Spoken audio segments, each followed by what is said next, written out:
하나님 말씀대로 살기. 너희가 광야를 지나온 40년 동안 주 너희의 하나님이 너희를 어떻게 인도하셨는지를 기억하여라.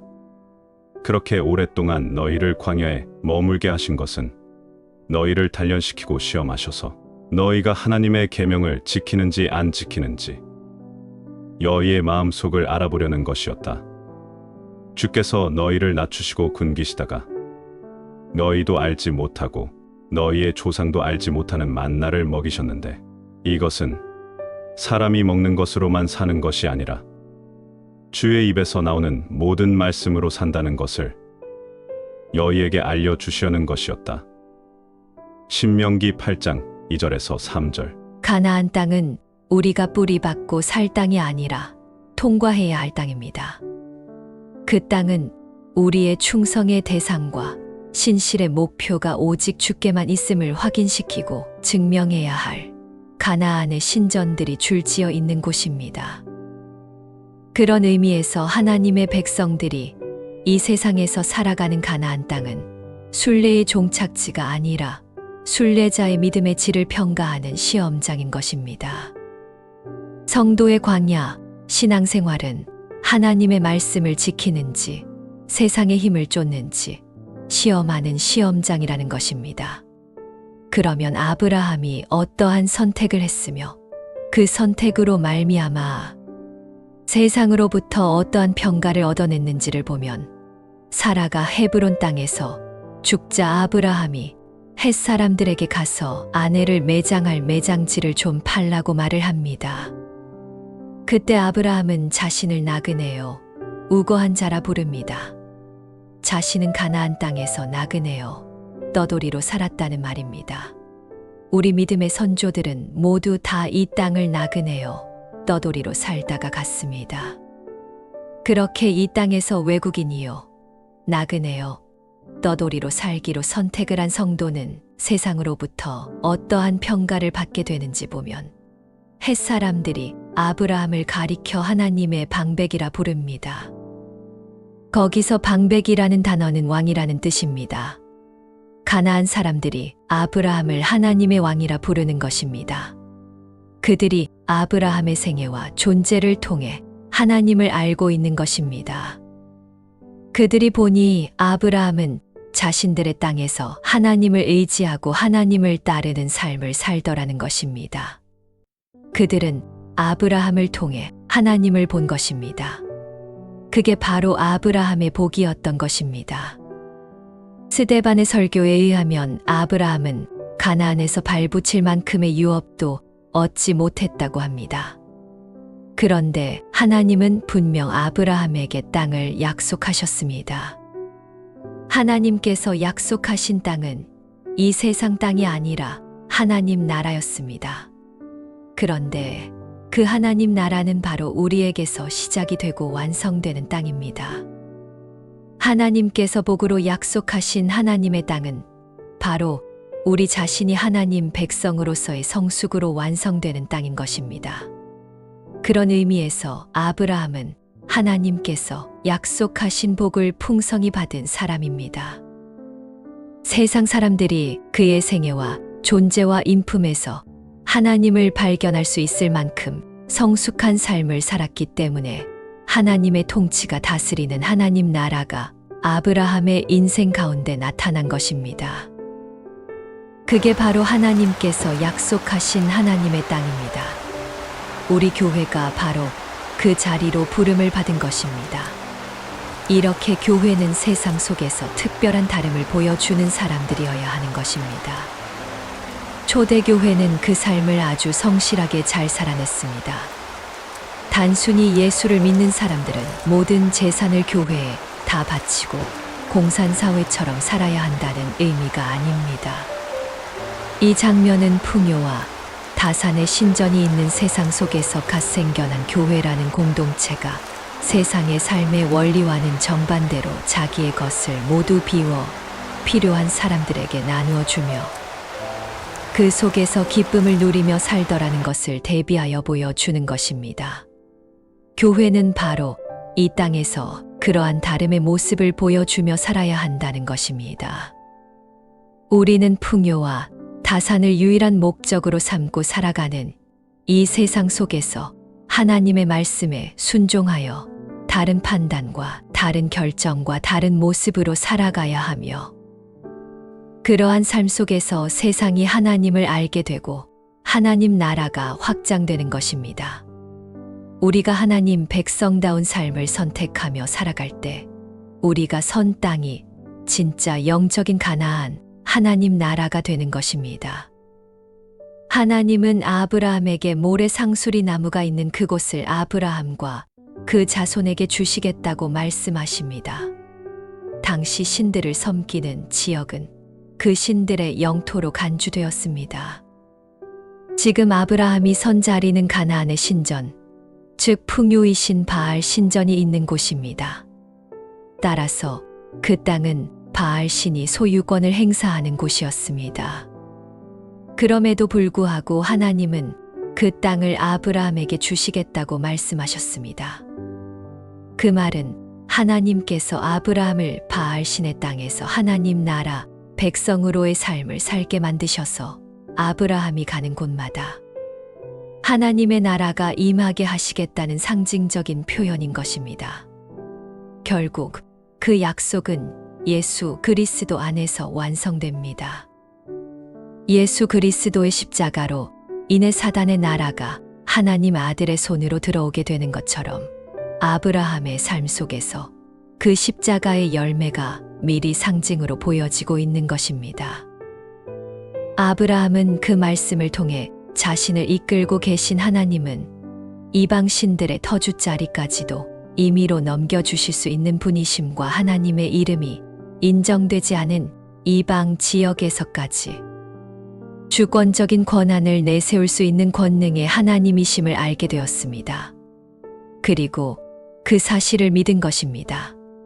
그리고 아브라함이 하나님의 그 말씀을 듣고 그곳에 하나님을 경배하는 단을 쌓습니다. 그 말은 아브라함이 하나님의 약속을 의심 없이 받아들이고 믿었다는 의미입니다. 아브라함은 지금 가나안 땅에서 나그네요 이방인으로 있습니다. 그리고 이미 그 가나안 땅은 그 땅 주인들이 다 차지하고 있습니다. 아브라함은 그 이방 땅에서 완전히 무력한 자로 있는 것입니다. 어찌 해볼 도리가 없지만 하나님의 말씀이 떨어집니다. 너는 무력하나 나는 너의 무력함을 초월할 수 있는 절대 능력의 하나님이라는 것입니다. 이렇게 성도의 무기력함을 동감하는 상황에서 하나님의 권능을 바라보는 것이 바로 신앙인 것입니다. 그리고 그분이 말씀하신 것을 믿고 행하는 것입니다. 하나님을 온전히 신뢰하지 못하는 사람은 그 하나님께 자신을 붙들어 이끌어 달라는 기도를 할 수 없습니다. 그리고 그 크신 하나님 앞에서 자신의 부족함과 불가능함과 무력함을 통감해 보지 않은 사람은 전적으로 하나님께 자신을 의뢰할 수 없습니다. 그러나 하나님 앞에서 저는 자신 없으니 하나님께서 저를 붙들고 이끌어 달라는 고백은 하나님, 저 하나님 말씀대로 순종하고 싶습니다. 열심히 해보지만 자주 실수합니다. 그러나 하나님은 저의 무력함을 넘어서는 전능의 하나님이십니다. 그러니 하나님께서 그때마다 저를 그 절망의 자리에서 일으켜 주세요라는 고백인 것입니다. 지금 아브라함이 세겜 땅 모래 상수리 나무 아래에서 단을 쌓는 것은 그렇게 자신의 무력함을 인정하고 하나님의 크심을 인정하며 그 크신 하나님의 말씀을 믿고 쫓겠다는 아브라함의 신앙 고백인 것입니다.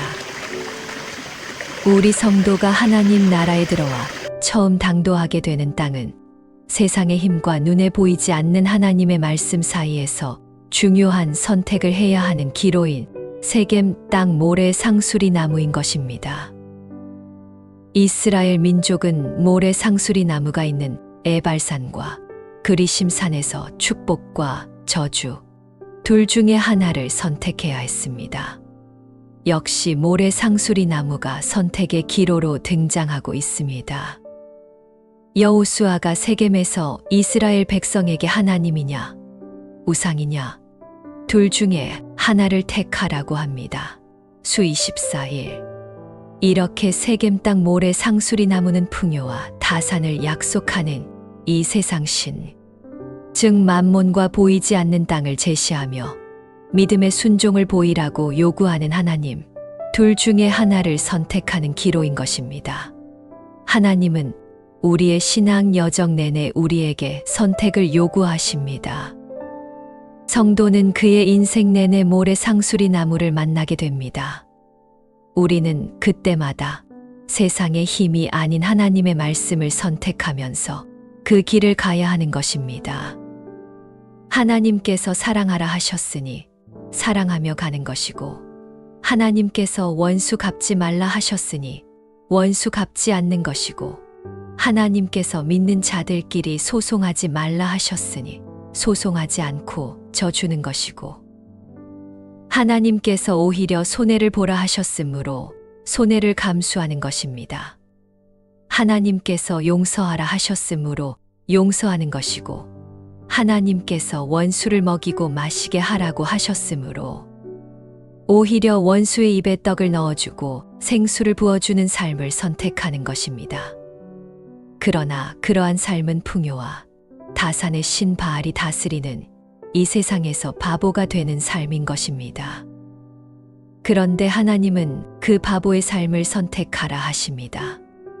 눈에 보이는 힘을 좇지 말고 모래 상수리 나무 아래에서 보이지 않는 하나님의 말씀을 선택하라 하십니다. 사람이 떡으로만 사는 것이 아니요 하나님의 말씀으로 사는 것이라는 진리를 우리더러 삶으로 보여주라는 것입니다. 아브라함은 그러한 선택의 기로마다 단을 쌓고 하나님의 말씀에 순종했습니다. 아브라함이 베델과 아이 사이로 옮겨 또 단을 쌓고 하나님의 이름을 불렀다고 기록되어 있습니다. 아브라함은 그렇게 가는 곳마다 단을 쌓았습니다. 그러니까 아브라함의 삶의 여정 동안 그가 지나간 자리를 연결하고 있는 것은 그가 가는 곳마다 쌓은 단인 것입니다. 결국 아브라함이 이 땅에 남기고 간 것은 무슨 대단한 업적이 아니라 그가 그의 신앙 여정 동안에 곳곳에 쌓은 단뿐인 것입니다. 아브라함은 발붙일 땅 한쪽 없었습니다. 그가 무슨 대단한 도시를 건설한 것도 아닙니다. 그의 일생의 한 일은 하나님의 말씀에 순종하여 자신을 드리는 단을 쌓은 것밖에 없습니다. 그것이 바로 성도가 이 땅에서 해야 할 유일한 일인 것입니다. 하나님께서 하나님과 세상의 힘을 약속하는 세상신을 제시하시고 모래 상수리 나무 아래에서 너는 누구를 택하겠느냐? 고 물으실 때 그곳에 순종과 투신의 단을 쌓는 것이 성도의 일인 것입니다. 아브라함의 신앙 여정을 대표하는 두 가지를 들라면 장막과 단입니다. 장막은 신앙의 진보라는 목표를 가지고 끊임없이 길을 떠나야 하는 나그네요. 이방인들의 기동력과 전진을 상징하는 것이고, 단은 나를 드리는 헌신과 투신을 상징하는 것입니다. 우리 성도들은 이 땅에서 끊임없이 성숙을 향해 전진해야 하며 끊임없이 순종의 자리를 선택하면서 이 길을 가야 하는 것입니다. 그게 바로 성도의 장막과 단입니다. 아브라함이 장막을 거두고 옮길 때마다 그곳에는 그가 쌓은 단이 남아 있었습니다. 우리가 지나간 자리에 우리의 순종과 헌신과 투신이 담긴 단이 서 있어야 합니다. 우리는 언젠가 이 육신의 장막을 완전히 벗어버리고 영원한 하늘의 땅으로 들어가게 될 것입니다. 그때 우리의 삶의 자취를 따라 우리가 하나님의 말씀을 좇아 세운 순종과 헌신의 단들이 서 있어야 합니다. 그러기 위해서 우리는 늘 하나님의 말씀을 가까이 해야 합니다.